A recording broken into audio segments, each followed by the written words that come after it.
Estás escuchando el podcast El Español de América. Aquí hablamos en español y sobre el español.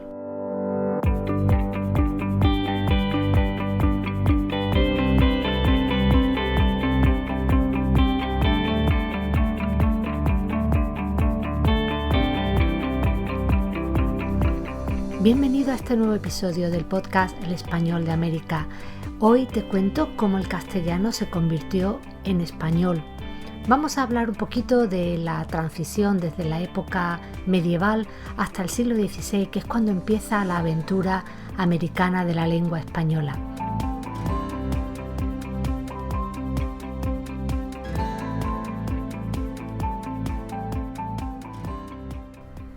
El fin de la Edad Media española está marcado por el matrimonio de Isabel I de Castilla y Fernando II de Aragón, del año 1474 a 1516.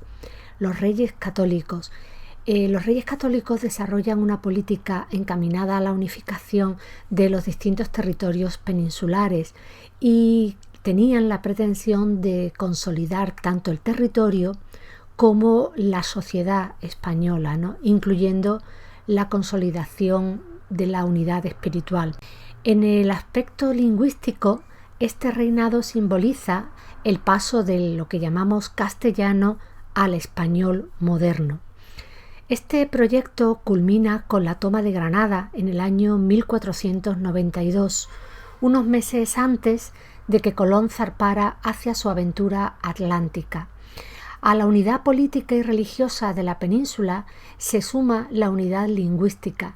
El castellano será, a partir de ese momento, de 1492, la lengua de la nación y del vínculo social y político que el reinado de los Reyes Católicos representa.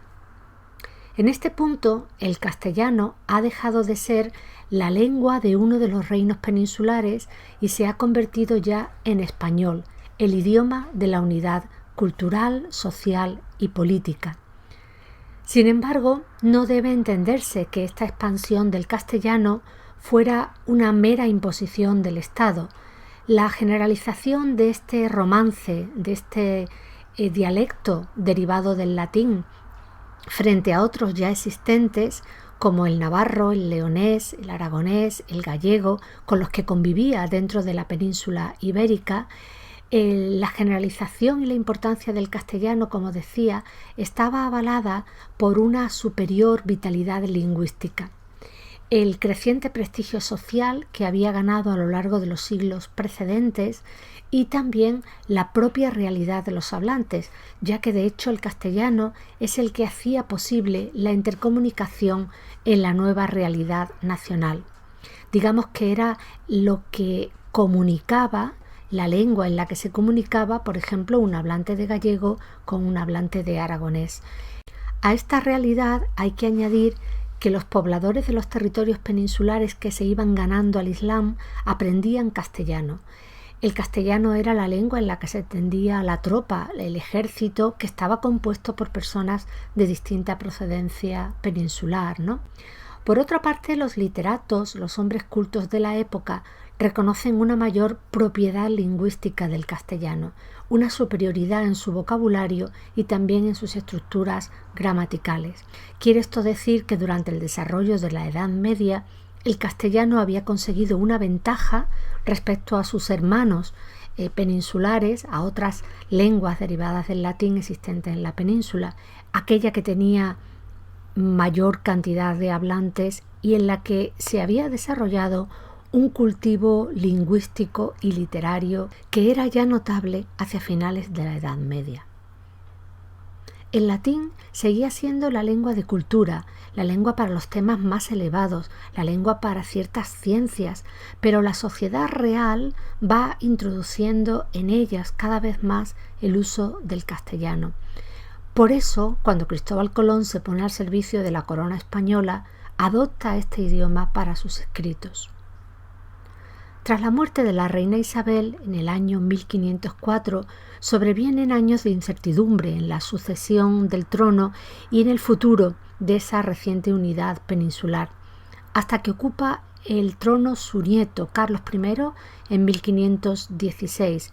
Será un momento de, guerras, tensiones dentro de la nobleza castellana. La corona se unificaba con el primer heredero de los reyes católicos. Hasta entonces, Fernando era rey de Aragón e Isabel era reina de Castilla.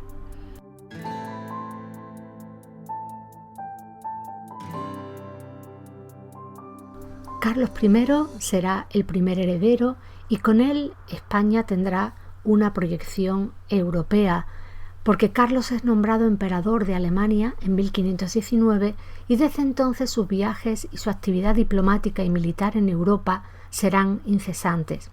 Él personalmente adoptó el castellano como lengua de sus relaciones sociales, dentro y fuera de España, utilizándola incluso en actos políticos delicados, de diplomacia. Con Carlos I, el español desborda la geografía peninsular y se consolida como una lengua de cultura prestigiosa, de una proyección social incomparable. Sin este respaldo de los hablantes y de la política lingüística llevada a cabo por los gobernantes, no podría explicarse ni la difusión por América de la lengua española, ni el desarrollo de la ingente actividad literaria que se llevará a cabo en los siglos siguientes, en el siglo XVI y en el siglo XVII, y que dará frutos en obras de autores trascendentales para la estilización de la lengua y su cohesión hasta hoy. La sociedad organiza y decide el futuro de su lengua, pero el apoyo de la corona, el apoyo de una política, ayuda a que la lengua se extienda y se consolide. En el siglo XVI, el español irá donde vayan las tropas del emperador, las tropas de Carlos I, y se extenderá no solo por América, sino también por Europa y en las posesiones en el norte de África.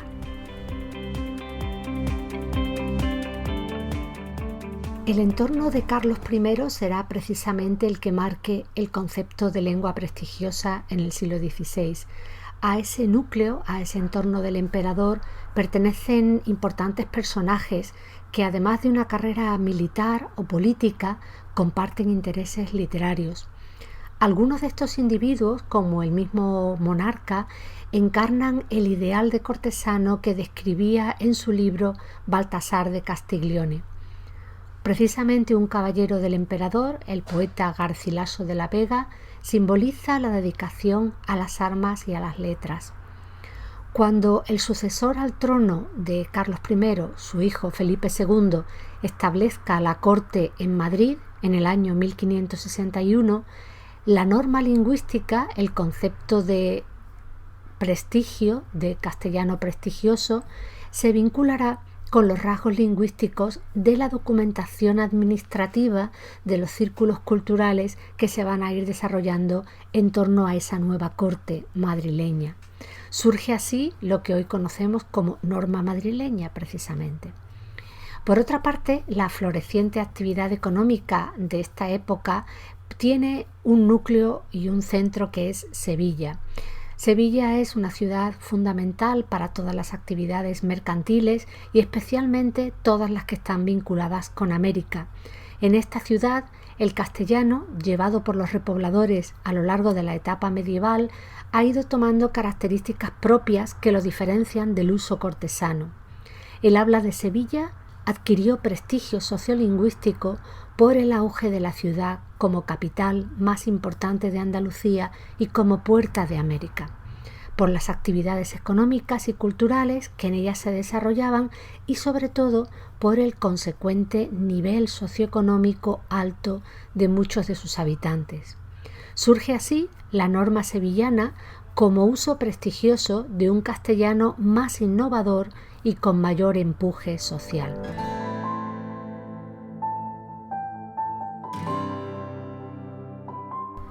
En este marco histórico y social que hemos descrito, es evidente que la conquista y población de América se va a hacer en castellano, en ese castellano que ya empezamos a llamar español, porque es la lengua de todos los pobladores de la península, la que vincula, la que comunica a todos.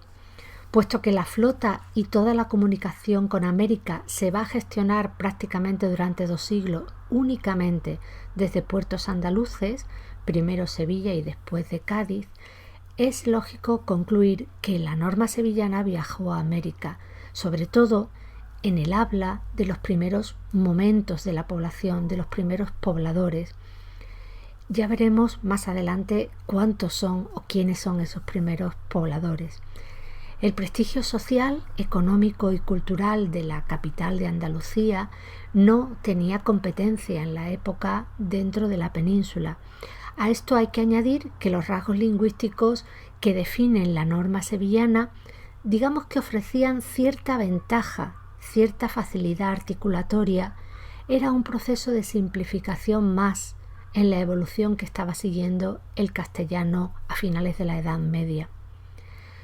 Desde este punto de vista, esta modalidad, nacida en Andalucía, va a ser la que se extienda en los primeros momentos de la conquista de América. Evidentemente, a América van pobladores de muy distintas zonas peninsulares, pero un componente importante van a ser andaluces, que hablan de una manera distinta a los hablantes peninsulares de otras zonas, a los castellanos, a los leoneses, a los aragoneses, etc.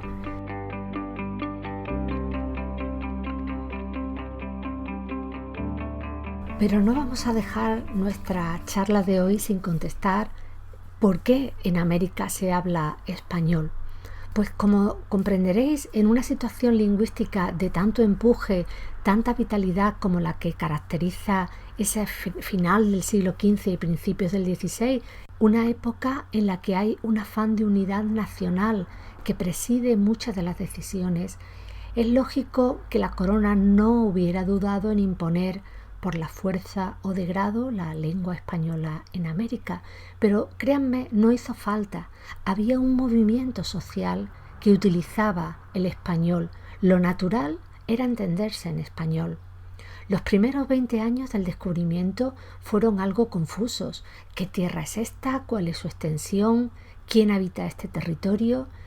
Una de las cosas, además, que llaman la atención es la enorme cantidad de lenguas que hay, incluso en un espacio, en el primer espacio con el que se toma contacto, que es el Caribe, ¿no? Cuando se va dibujando América, cuando se va conociendo la magnitud del descubrimiento, se hace necesario un nuevo planteamiento. Hay que determinar las directrices que van a formar la sociedad criolla. Se plantean entonces temas ya más delicados de gobierno y de conciencia. Por otra parte, los territorios descubiertos no fueron considerados colonias, sino parte del territorio nacional, con el mismo rango que cualquier otra provincia peninsular. Es decir, el conquistador español que iba al Nuevo Mundo a asentarse, a establecer allí su vida, su familia, por supuesto a mejorar su posición social mediante el esfuerzo del descubrimiento, iba a otra provincia de la corona castellana. América hacía real la posibilidad de saltar las barreras de la estratificación social que se imponían con más fuerza en el viejo mundo. Pero lo que sí es cierto es que en español es en la lengua que se construyen las ciudades americanas y será la lengua que utilicen los criollos, que son los que van a iniciar los procesos de independencia.